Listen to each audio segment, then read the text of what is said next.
Meeting of the NFP Review Board for Thursday, February 29th, 2024. Nolan, will you do roll call? Sure. Hollander. Here. Fredrickson. Here. Fuller. Here. Glasser. Delighted to be here. Leto. Here. Martin. Here. Bassett. Here.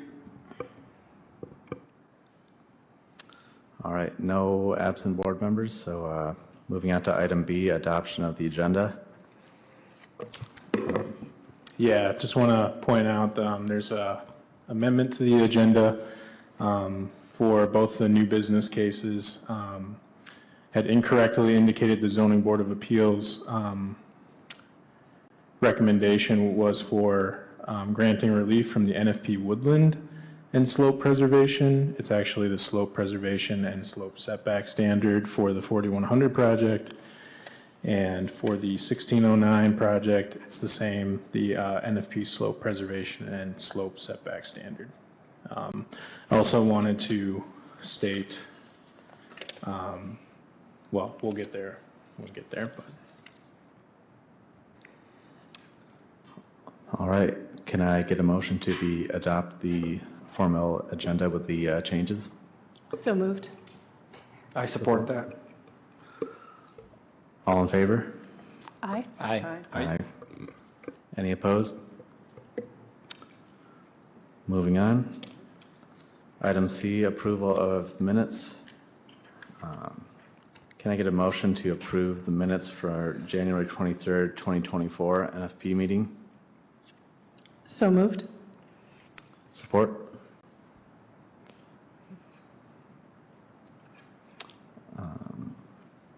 Do we have support? I'll second. All right, all in favor say aye. Aye. Aye. Any opposed? All right, motion carries.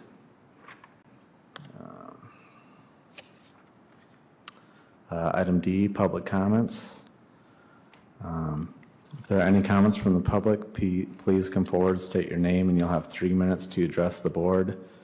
Please note there will be a public comment period for each of the cases tonight under new business.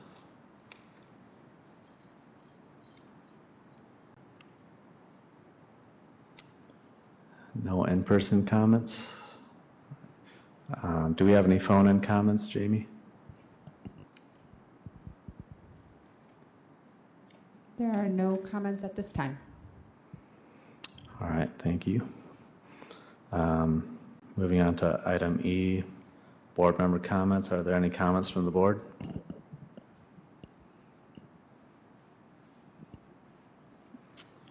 Hearing no comments. Moving on to item F, new business. All right. Item 1, we have an action item, motion to approve the recommendation to the Zoning Board of Appeals to grant relief from the slope preservation and slope setback standards.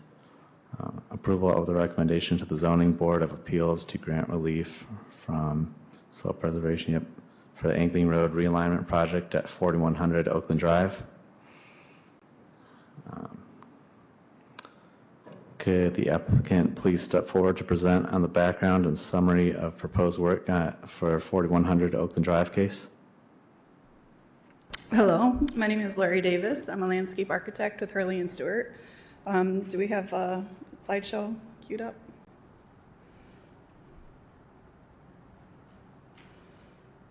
Okay, this is the project that's going on at the old Lakeside home. It's the new clubhouse for the country club. And you can see where that entrance drive is coming out on Oakland Drive, right across from Angling Road. You can go to the next slide, please. Here's an aerial of how it exists currently. In the middle of the screen, you see Oakwood Bible Church and Angling Road coming into Oakland Drive. You can see it comes in at like a 30-degree angle rather than a 90-degree angle. So when the new country club was being designed, it was with the intent that the entry drive would come in across from Angling Drive and there would be a new signal put there. The city requested that Angling Drive be realigned to be coming in at a 90-degree angle, which is safer for all the traffic. You can see better sight lines and whatnot. So that's what this project is about. Next slide, please. This is the segment of Angling Road. You can see in the dark red, that shows slopes that exceed the 20% protected requirement for NFP board. It's not quite as easy to see what the slope setbacks are, but those are outside of that pink and kind of an angled pink hatch. The area up right at the corner is where the road would be realigned. You can see it's in blue. And the only spot we'd be actually getting into the setbacks and the slopes is right at that very corner, because that's where we'll be kind of kinking the road to make it 90 degrees.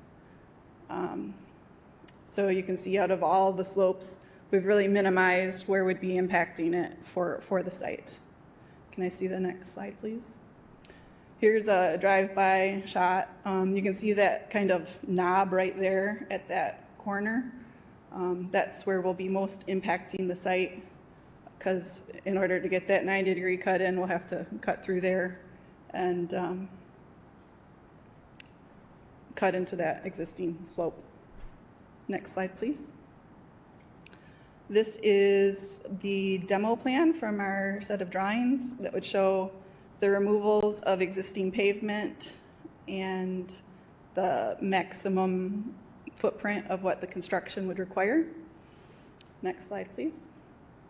And this would be the final layout, how it would end up looking at the end of the project. So you can see that it no longer comes in at quite a strict angle, and it would be right across from the new drive. Next slide, please. And this is the grading. You can see right there at the corner where the new grades kind of cut back into that Oakwood Bible Church property a little bit. And that's the area where we're affecting the existing slopes. So we're hoping that NFP board will give us their blessing on going to ZBA and getting that variance for that slope easement. All right, thank you. Nolan, can you please share the staff report for this project? Yeah, sure. Just a little extra context about this area. So there's a portion of the property that's also been split and turned into public right-of-way. So there's a section of this area that's actually going to be going before the tree committee on March 5th to take a look at some tree removals and get approvals there. As it was stated, the angle of Angling Road right now makes it difficult to not impact that area to make those intersection improvements and to square up the intersection. There's some pedestrian amenities as well that are going to be added to that area for crossing and whatnot. So the staff recommendation based upon the development of the site would be to provide this variance so that this work could continue. There doesn't seem to be a alternative to squaring that intersection up without impacting these slopes and the slope setbacks.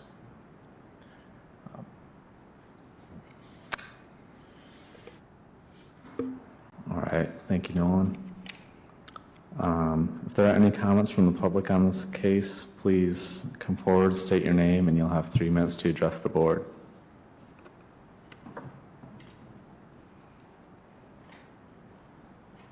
Hi, my name's Sue Schultz. I live across the street on Ridge Drive. I have concerns about this in that I worry about how the dynamics, how the setup would work as far as protecting the properties across the street and the actual church. How is that going to be shored up? Is that going to be made so that there is no damage downwind from that? Because we do have wetlands on our side. Also, I hate to see those trees grow, but if you're going to do this road, What about handicap access to this road? At this point, there's no sidewalk. We have a lot of bicyclists that go up that road. I'm not sure, but what I'm looking at is like a little boulevard thing there that I don't think personally is really necessary if you're going to make room for bicyclists. When they come around that corner, they're in danger. Also, my sister's blind. I want her to be able to walk on the sidewalk over there if the bus is going to be there. I don't know what the bus is doing right now. So these are things that are important to me, and we've let the city do some things that might damage our wetlands, so I just want to be careful about what you're approaching. That's it. Thank you. Thank you. Are there any more public comments? Do we have any phone-in comments?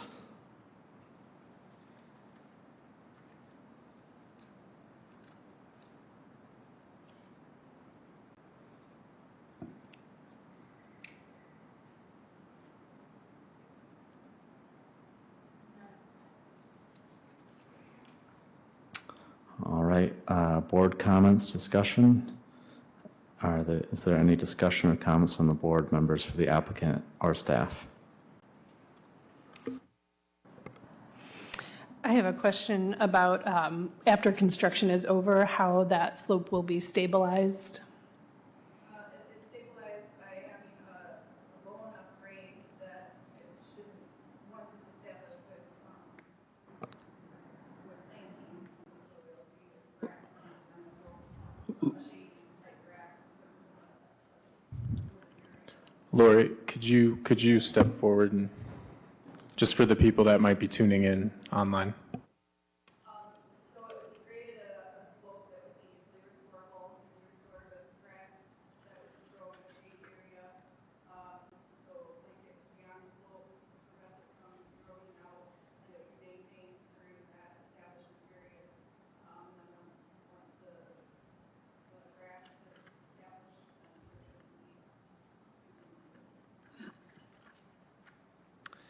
I had a question as well while you're standing there. Maybe a silly question given the constraints of the site, but just wondering what alternatives, and I know you're working with the city too, you might have considered. And I appreciate the comments from the woman who had the comments about the either swale or boulevard in the center, knowing that you're in a tight space there and the concerns about bike lanes and sidewalks, it creates an additional expansion of that width, and I was curious what the function of that was. I was not involved in the design aspect. I know that the city was involved with the, sorry, did you hear the beginning?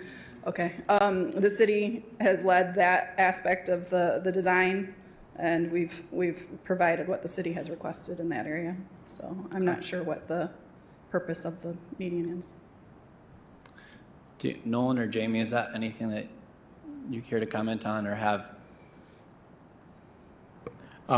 It would have been a design approved by the traffic engineer who's on the site plan review committee. So that's most likely who they've been working with. We don't know if it's for drainage or just for safety. No, I'd have to follow up and understand what that feature is for, but. Okay.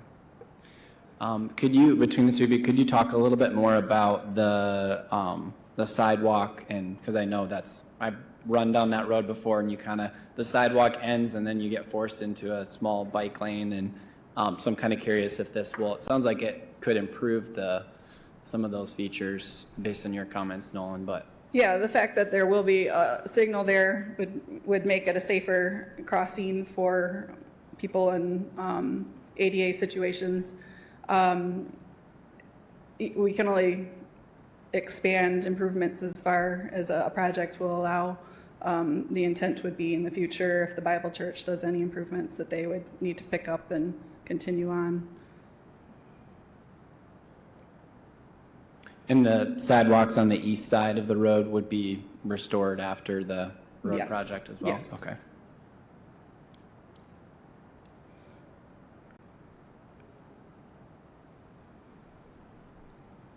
Is there any plans to install new trees at all? It's not a one-to-one situation, but maybe Yeah, we landscape? have a meeting with the tree committee upcoming. We're taking out 8 trees in the area. 2 of them are dead or in bad condition, so 6 healthy trees. It's yet to be determined whether or not they'll want some understory trees planted in there, or if they'll want plantings in another location, because it is a full wood lot. Yeah.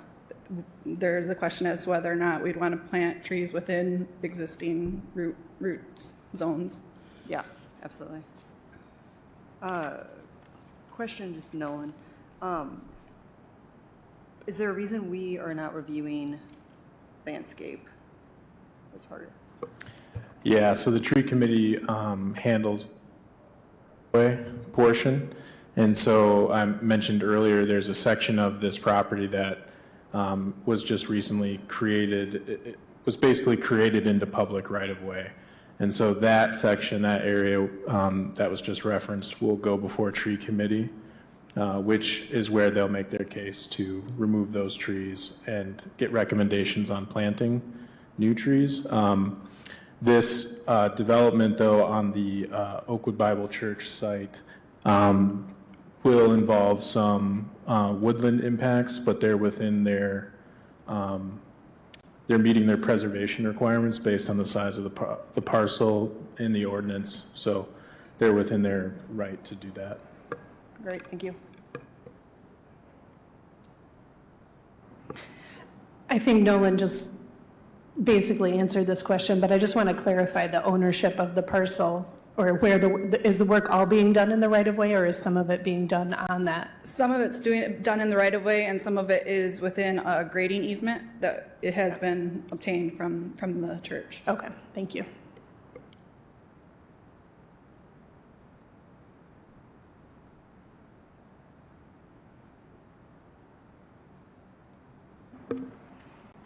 All right, any more board comments or discussion? I guess I just share Member Leto's line of questioning in terms of that. I think they're aesthetically pleasing, those boulevard medians. However, given the relative width of that, or pedestrian and or bike traffic, what we don't know is how much of that kind of traffic actually ever extends to the west. I don't know if we do a walking and biking study necessarily, but if in fact removing that central medium to allow that, that is something I think all parties should at least consider. Yep. I agree. Another question or maybe comment I had to go along with the application is I didn't ask about timing because I know construction schedules are really challenging and can be pending permits and all sorts of things. But with the removal or impact of any oak trees, oak wilt is a big consideration as far as tree diseases that we're dealing with right now, and the kind of textbook time frame to avoid any kind of damage, whether it be pruning, removal, damage to the root systems through grading, is April 15th through July 15th. Climate change, things are getting warmer earlier and staying warmer later, so I would, almost add a month on either side to that, and that's the high risk period. So best case scenario would be wintertime or, November, October, something like that. So, and I know when we've heard about the adjacent project, historically, you've heard from residents concerned about Yes. oak wilt as it can transmit to basically the entire stand. So the impacts could go, far beyond the site. So that's something that I know there's some control over it and some things that are out of control, but I would, ask that seek to be done in the dormant season. Right, yep, I understand.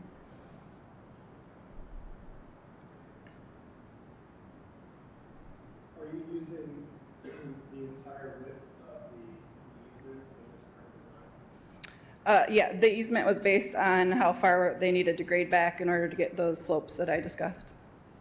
And if you were to increase the width, would it require any sort of more technical grade stabilization? It would require removing more trees, which is probably the biggest concern for most of the people involved.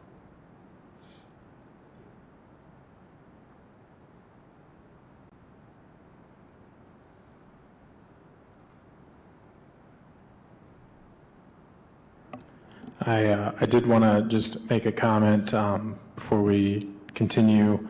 I didn't include or talk about this in the staff report, but this is, for this case, will be a recommendation from the NFP board, which will then move this case to the Zoning Board of Appeals board, which meets on March 14th, which will have its own public comment period for anyone who would like to attend that meeting about this case. So.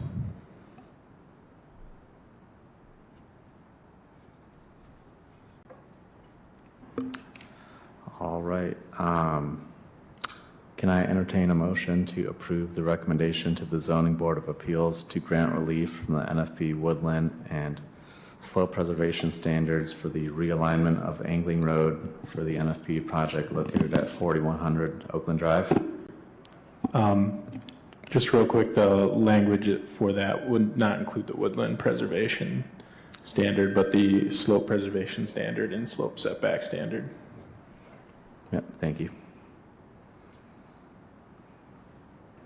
So moved. All right. This will need a roll call vote. Nolan, can we get a roll call? Yep. Hollander? Yes. Frederickson? Yes. Fuller? Yes. Glasser? Yes. Leto? Yes. Martin? Yes. Bassett? Yes. All right. Motion carries. Moving on to item 2. This is an action item. Motion to approve a recommendation to the Zoning Board of Appeals to grant relief from the NFP slope preservation and slope setback standard. Approval of a recommendation to the Zoning Board of Appeals to grant relief from the NFP slope and setback standards for the addition of an upgraded pump house at 1609 Whites Road. Could the applicant please step forward to present on the background and summary of the proposed work at 1609 Whites Road?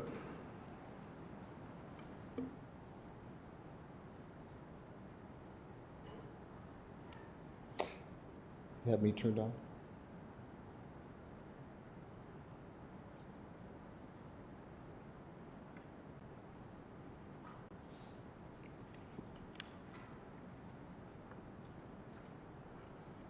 Let me try to unplug it. Do it again.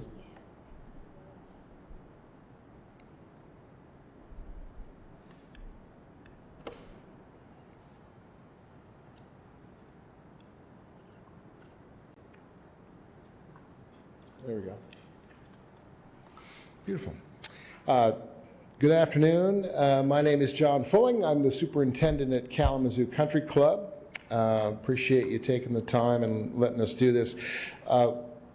Today we're talking about a new pump station, irrigation pump station, and which does fall in a slope area around the lake. This is on 1609 Whites Road. This is on the current club property, and so we'll just go through here.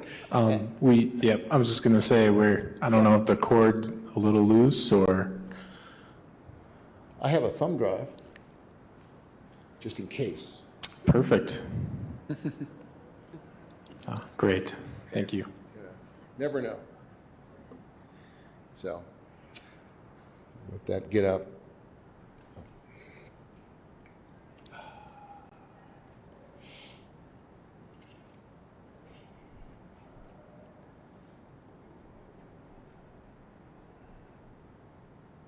Should I disconnect?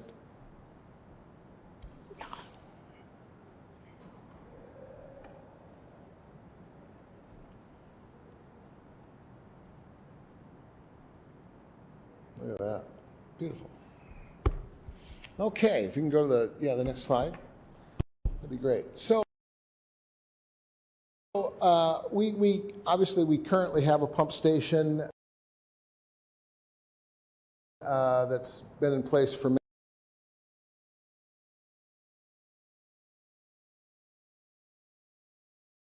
many years, and with the new property and the larger property and the additional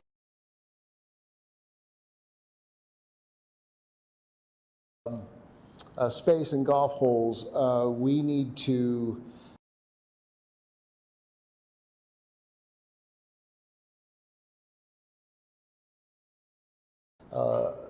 essentially upgrade the pump station, and just kind of showing, I'll show you why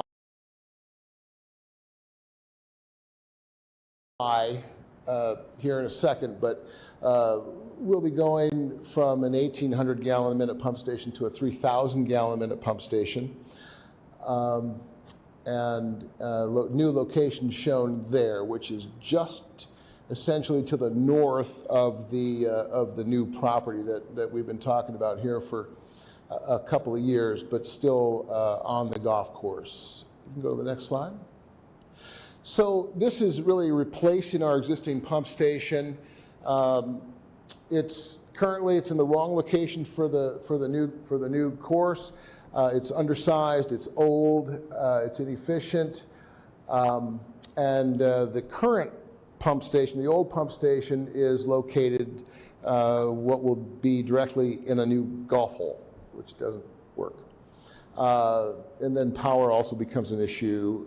When the old clubhouse eventually goes away, the power has to switch over to the other side, and we lose our power source close to that.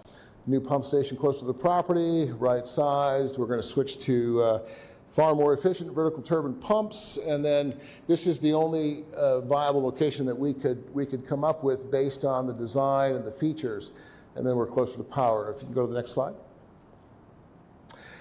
So this shows reasoning for that location. You can see in the yellow, these are the current golf holes, and in the pink are the future golf holes. So the current pump station, I actually have a picture next. Maybe let's go to the next one. Yeah, should have done that. No, I did that first. Can we go back one? Yeah, so that is located out of golf play. We put it in a spot exactly, we'll get here in a minute, where we minimally disrupt any of the trees, and there will be, which is why we're here, some minor disruption to some of the unnatural slope, but it does fall into the purview of the rules. So go to the next one. In this area, we've got the two issues. We have the slope. We're far enough away from the lake, but we also have these oak trees there. And in speaking with Noah and over the last couple of months, we all right, give three options. Do we want, critical root zone, or to maybe upset just a little bit of that slope? And so of these, we believe that the best location is that blue line represents the slope, the base of the slope, including the setback. The square furthest north, screen north, and north-north. So the one where the yellow line is going into, that's the one we're going to be talking about, and hoping that you approve. But any of those will work for us. Any of those at all. Go to the next slide. This is again a little bit closer up view of that. Those lines heading out to the lake, those would indicate where the intake line for the water would be, well underground.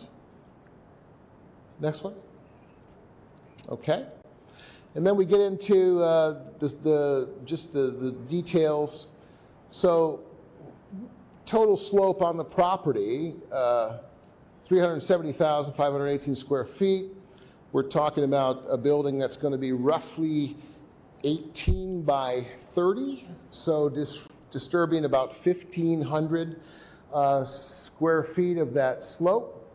The building size itself about 500 square feet, or about 0.5% of the slope. Woodlands, we do have just a little bit of woodland. We're not touching any of that. And tree-wise, just kind of in that area, we have 735 total trees. We'll affect 1 to 3 trees, 0.5%, but our goal is to not cut any trees down. And the only potential disturbance would be a little bit of critical root zone. However, trying to even protect that, I've gotten with and asked and confirmed that our contractor can, in fact, directional bore well under the root zone, the critical root zone. So that pipe, I'll show a side elevation here. Go ahead and to the next one, please, maybe. Well, here's your slope. This is just for reference. Right side is all of the 20% slopes in the area, and then the left side is that particular slope outlined, and the pump station would be in that beige circle there, just inside the slope. Next one. Bigger one, if you wanted to see how much slope we had. Go ahead. Next one, please. Okay, this was, just wanted to make sure we understood critical root zone, how they overlap, where the pump station, the building that's furthest east toward the water, the one that is not in the slope, but in the flat, as you can see, construction there would really impact the critical root zone of those trees, and those are some big oak trees, which we don't want to lose and we don't want to disrupt. And then the other two, it doesn't matter to us which way the pump station is oriented, but the one on the top there, it affects trees the least. So again, next please. These are the trees in the area. These are all the trees, and they're DBH with the pump station shown, just so you can see it. So those are some pretty large oak trees that we don't want to lose. Next slide. Here's an elevation of how that will look. So the pump station uses a wet well, which is a 72-inch circle straight down 25 feet, which would be at the pump station in that area of the slope in the building. And then there's a 24-inch pipe that will come into the bottom of that wet well, go through the ground, underground, into the lake far enough out to where there's good water, but that pipe has to be a minimum of 10 feet below the top of the water. So you're starting 10 feet below the top of the water, 200 feet out, and then going down. So by the time you get down here, you're at about 18 feet. So they'll be able to get below those tree roots. The other thing it does from the state side is, so there's no disruption of the shoreline, the land, all that stuff, and which is important. We're dealing with them as well, and they're good with that. So they like directional boring. Next slide, please. This is a view. I went out and staked the area so you could see the slope, see the hill. So those are 2x4s, and that is the height. So standing on the ground, you've got about 5 feet of elevation raised to the bottom of the front 2x4s, and then it's going to be inset into the hill. We'll come around it it'll be a partially buried building, not very visible. That would be the height of the building, so not obtrusive at all. Wouldn't be able to see it from neighbor's side at all. And the next slide shows side view. That'd be about what it would look like. And then, of course, we would landscape around that and you know, not only pretty it up, but make sure it's we're not getting any kind of erosion, water, things like that. Is there another one, or is that it? That's it. That's it. So, as I said, we've been working with the state, spoke directly with Andrew LeBaron at the state, so they're good with the pump station because we're getting rid of the other pump station. So the water draw is no problem, and we'll work with the construction side of the state as well. So, doing all that. Go ahead. All right, thank you. Nolan, can you please share the staff report for this project? Yeah, so for this project, myself and the zoning administrator, Pete Eldridge, met with the country club leadership to kind of walk through their process for the site selection, potential site selection for the pump house. Due to the size of those trees in that area and them being protected trees as identified in the ordinance, and due to the fact that those 20% sloped areas were most likely regraded when the original golf course was, developed, the stronger case was made for preserving the trees of those size, minimizing any impacts to those, and recommending a dimensional variance to the slope preservation and slope setback standards. So that's where this sort of scenario that was outlined shows, where we originally started the conversation, where we landed in terms of a staff recommendation. It was also discussed that, there'll be, they're working with the state. Most likely the pump house itself will require the site plan review process. So there's a likelihood that this case will come back. But if there's any, changes that would come back, but yeah. So staff recommendation would be to move forward with the recommendation to the ZBA to grant the slope preservation and setback variance request. All right, thank you. Public comments. So if there are any comments from the public on this case, please come forward, state your name, and you'll have 3 minutes to address the board. Hi, I'm Ryan Haystack, and I'm here because I live within 300 feet of the property.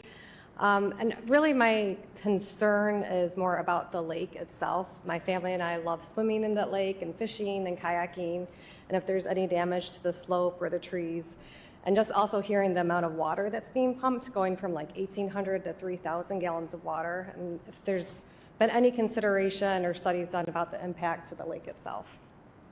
So, thank you. Thank you. All right. Do we have any phone-in comments?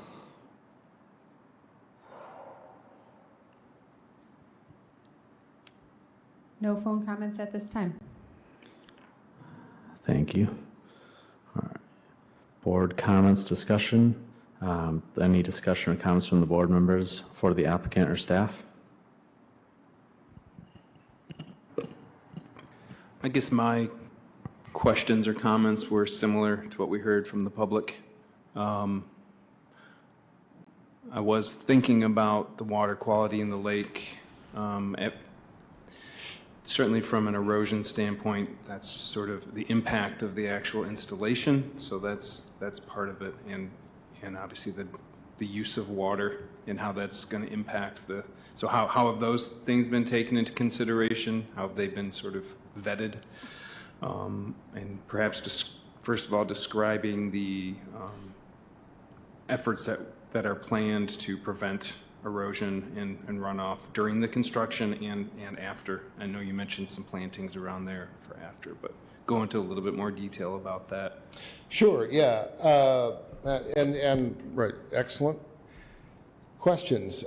So erosion, will obviously take every measure that we would normally take for erosion. We're set 200 feet back and it's flat all the way, you know, so we wouldn't expect there to be erosion from any of the construction for sure that could ever possibly reach that lake, but we take all the precautions anyway, obviously. From a use standpoint, it is, I know it's counterintuitive, but so we are going from an 1,800 gallon minute pump station to a 3,000 gallon, but that doesn't necessarily mean that you use tons more water, right? So it's capacity, and property is bigger. Are we using more? We probably are. We don't want to tell you that, but at the same time, it's important to know that we're also, you know, putting in a brand new irrigation system that is very efficient. So it's very large, it's very expensive, there's a lot of heads, there's a lot of control, which again would make it sound like there's more water, but our goal as golf course superintendents, for sure, right? So we're constantly trying to use less water. And in order to use less water, you need more control. So the less water you want to use, the better your irrigation system has to be. Our current irrigation system is 40 years old. The new irrigation system will be absolute precision control by the head, run with a weather station, and it's going to be amazing. We expect to use 15 to 20% less water on the 210 acres than we had with 150 acres. So that's how good having that kind of control is for water efficiency. You know, in terms of quality, the irrigation system wouldn't impact quality at all. It doesn't. It pulls water out. Frankly, it gets better because it filters back through the grass, you know, if it ever gets back to the lake. But, so no, from a quality standpoint, you're not going to get anything into it. We're not running any kind of fertilizers through the system, no fertigation, no chemicals through there, nothing at all. It's water in, water out, that's it. So it always has been. We're very fortunate here in Michigan because we've got good water. You know, if we were in Illinois, sometimes you got to put some stuff in to make the water, you know, a little bit better. But no, so should be no impact at all, quality-wise, water quality, which we test every year and have tested every year for the 30 years I've been there, and it's super clean. It's really clean. In fact, it's a great lake. So volume-wise, I'm going to say this number. It's going to sound like a lot. We'll use between 30 and 40 million gallons a year. It sounds like a lot, but relative to the lake, we can't make a dent in that lake. So there's more water evaporates off the surface of that lake every day than we could ever use. So it seems like a lot, but it's not, if that makes sense. Just a quick follow-up. Do you have permitting requirements through Eagle to make this change? Or is there some sort of oversight? Oh yeah. Yeah, okay. Absolutely. So you have a permit with them as well to do this? Yes, we are, going through, we have coming here first. Mm-hmm. So, but I've already spoken, again, directly with Andrew LeBaron at the state. Right. They're good with it. And I said, well, as soon as if we get through the city, then we start that process. And I wanted to make sure that we were okay doing a second a draw in a different spot. And he says, well, as long as you got one, we're good. You know, so it's water draws, water draw. Is there, With that permit, do you have a cap on gallon withdrawal currently? There's no cap. Okay. No, there's no cap. We, like all commercial entities that have a water draw from a state body of water, from any body of water, we do report every year to the state. They've got our records for the last 30 years, so we have to let them know exactly how much water we use per month, and we do that. And no, there's not a cap. But again, I mean, just if you think golf, right? Our goal is not to water, right? Not to overwater. We're trying not to be wet. So it's yeah.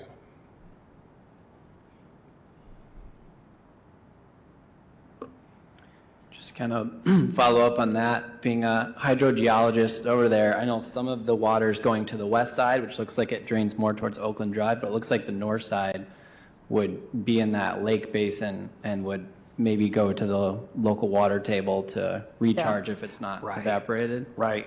And again, from an NFP perspective, we're looking at whether or not the emplacement of this pump station affects the slope and that sort of thing. Hydrogeologically speaking, from what I know of that area, it's an unconfined aquifer, so whether it's surface water withdrawal or groundwater withdrawal, it's essentially the same system at that point, and the lithology is such that there should be sufficient groundwater flow for recharge. So, yeah. My other comment was going to be on the placement of the, did you get everything you needed, Tyler? Okay. The placement of the pump house, I realize that the aerial map is two-dimensional, and your photos helped kind of illustrate the three-dimensional side of things. It looks like the footprint of it is just going to squeak just outside of those critical root zones, or maybe just on the edge, and I think the boring seems like a great way to get underneath that. Is the thought of having it on the sort of the east side, closer to the trees, trying to avoid that 20% slope? I know you're kind of lake buffer, tree, slope, you have these different sort of considerations that you're trying to place it. I'm just wondering if we're sort of considering the relative value of the different variables. And Nolan, you mentioned the slope and the trees. The trees are kind of the greater consideration, since the slope is a little bit artificial perhaps. But whether moving it to the west would offer any, be fully out of that critical root zone area, or if that would just require more grading and more erosion potential. Yeah, I think it would. So it jumps up pretty quick there. Obviously, it's a 20% slope. The further west you go, the deeper it has to be. So the pad, it has to be hydraulically. It has to be at a certain level from the top of the water line, which is about 5 feet. Would like to be that pad that the pump station sits on, about 5 feet. That's about where that is. We can certainly adjust if we need to go back 10 feet, no problem. We're digging more out. Anywhere in that area is fine. We can work with anything in that area. We can orient it any way. It might become a little bit, we have to use thicker concrete on the walls, because 3/4 of it's going to be buried. But yeah, really, no difference to us. But yeah, if we want to move it, we want to try to edge it another 5 to 10 feet to get it a little further out of that critical root zone, we can certainly do that. Yeah, I would just offer just my perspective as one member of the board. The trees being the greater value, if you're really struggling with just almost being outside of it, that the slope is the kind of artificial resource, and you obviously can't replace a 50-inch DBH tree very easily. So I would advocate, if you need wiggle room that way, I would offer that. And then, of course, going to sound like a broken record, but since you can disturb those root zones, and you do have oaks in the red oak family there that are prone to getting oak wilt, and obviously they're of great value to you. maintaining the aesthetics of the course too.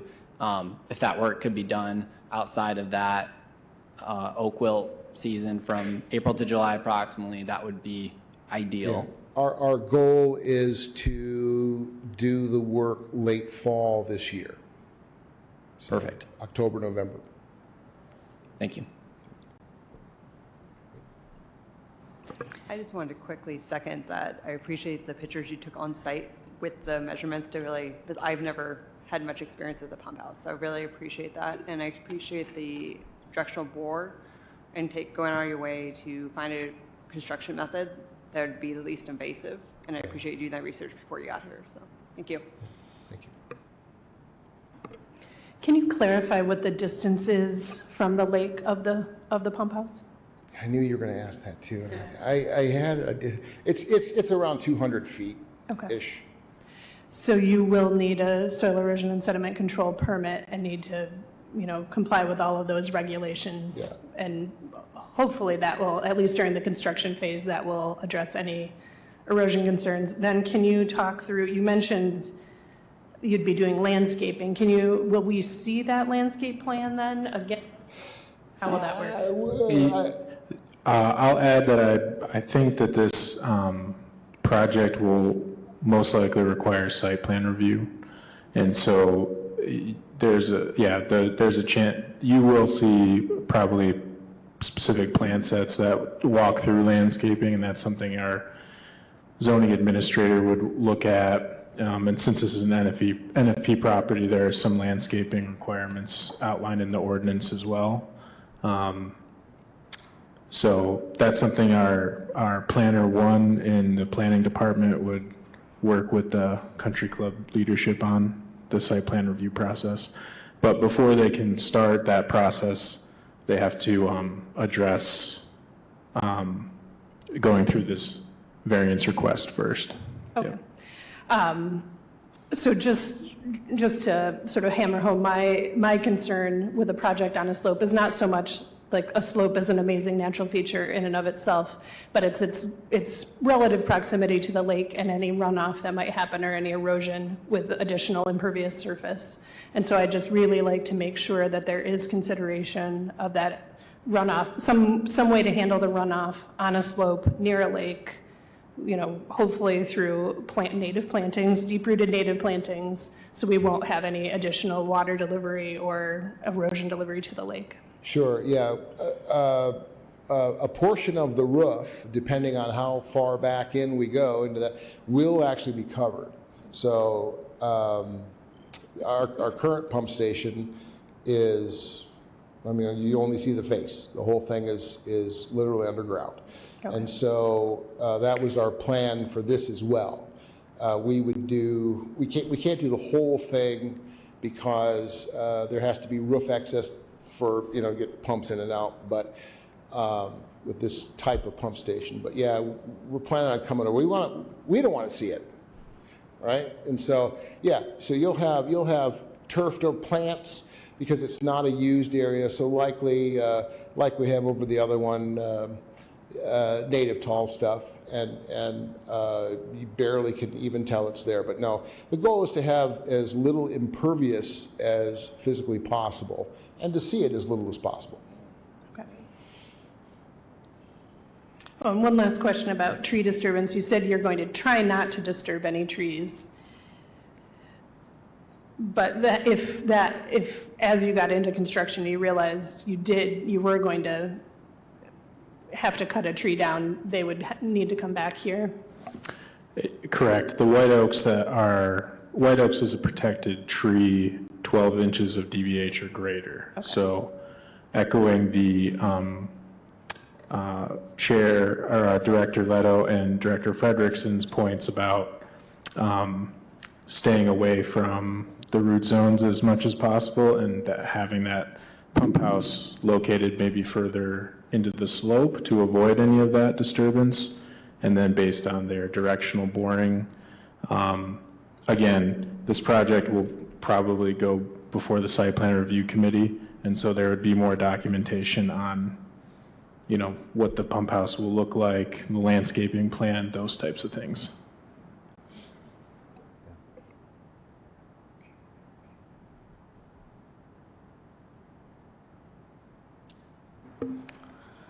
Any more board comments or discussion? All right. Can I entertain a motion to approve the recommendation to the Zoning Board of Appeals to grant relief from the NFP slope setback and slope preservation standards for expansion and the installation of a new pump house for the NFP project located at 1609 Whites Road? So moved. Second. All right, Nolan, could we get a roll call vote? Hollander, Yes. Frederickson, Yes. Fuller, Yes. Glasser, Yes. Leto, Yes. Martin, Yes. Bassett. Yes. All right, motion carries. Item G, unfinished business, looks like we have none. Is that correct, Nolan? All right, moving on to item H, staff reports and updates. Nolan, any staff reports or updates? Yeah, I just wanted to let the board know I'm going to be tracking NFP projects for this year to hopefully go along with an annual report so you guys understand how many projects have come forward, their zoning type, size, any variance requests, that sort of thing. I'm also looking back in time since NFP was established in 2019 at all the past projects to try and get that together too. Basically, so for staff and the board, we could track over time kind of, as you know, we've had some zoning code updates and things like that, so we can kind of track and see over time how that is playing out and interacting with NFP. So, Question on that. Could you include also status of the project as far as like under construction or complete? Kind of have a sense of, Yeah, how they yep. turned out? Yep.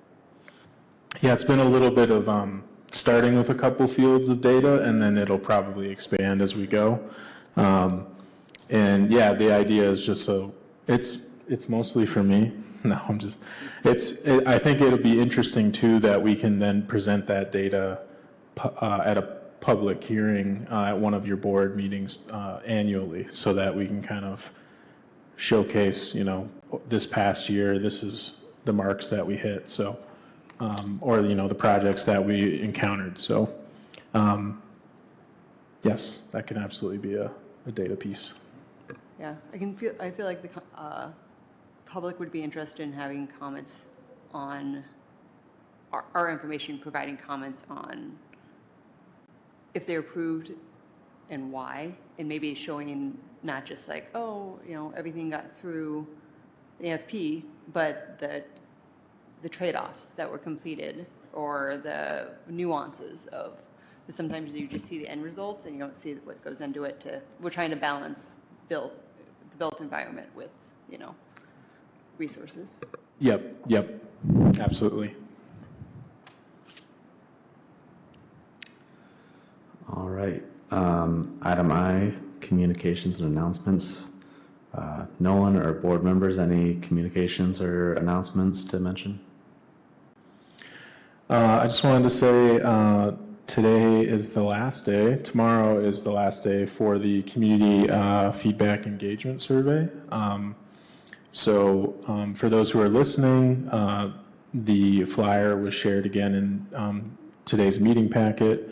If you know anyone who hasn't taken it, pass it along, but just wanted to throw that out there as a not a last minute announcement, but just an announcement that it closes tomorrow. So anybody who wants to get those comments in, please do. I just have a question. A while back, we talked about like the next phase of NFP might be sort of an education phase where we figure out if there are some materials that we need to develop to provide to developers. I just want to make sure it doesn't get lost in the shuffle between switching from Jamie to Nolan, because I think that is important. And I think we're at a stage now where maybe we have a sense of what help developers might need. And by we, I mean staff, because you do a lot of that interaction. And if there are some things that could help and even just help the general public understand kind of what we're doing and what is working and what's not, or I don't know. Yeah. There's definitely been some discussion around like a possible NFP guide document. And I think if the NFP board members wanted to maybe have a subcommittee of folks to focus on that and report back to the larger board, that's definitely a way to do it. And we can take a look at adding that as a discussion piece for the next meeting and then work from there. And then that could maybe tie into that annual report at the end of the year, or, whatever the board at large would like to, how they'd like to see that kind of implemented.